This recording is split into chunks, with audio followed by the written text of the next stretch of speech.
ক্লাসে বসে আঁকিবুকি আমারও ছেলেবেলার স্বভাব। হয়তো তখন ক্লাসে এইম ইন লাইফ রচনা পড়ানো হচ্ছে, সেই অমোঘ বাণী, এ life without an aim is like a ship without a compass.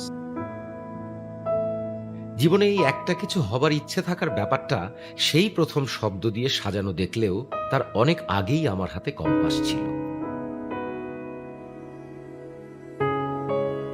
আমি তখন কুলফিওয়ালা হতে চেয়েছিলাম। কি সুন্দর সেই দৃশ্য!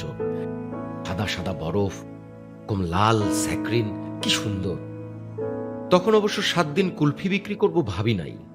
ইচ্ছা করলেই ৭টা কুলফি একসাথে খাওয়া যাবে, এই চিন্তাই কম্পাসের কাঁটা ঘুরিয়েছিল। ক্লাস 7-এ পরীক্ষার খাতায় লিখলাম আমি জীবনে শিক্ষক হতে চাই। ৭-৫-১২ আরো কত কি! কিন্তু ভেতরে ভেতরে তখন ভয়াবহ ইচ্ছা জীবনে একজন অলৌকিক ক্ষমতা সম্পন্ন ক্রিকেটার হব। একদম ৬ বলে ৬টা ৬ হয় এমন। বাংলাদেশ তখন সদ্য আইসিসি চ্যাম্প, সবার হাতেই তখন বল ব্যাট। আবার সবাই যখন গিটার হাতে কাঁধে ওই দূর পাহাড়ের ধারে গেছে, আমিও তখন গেছি, কিন্তু তারপর আর পারিনি।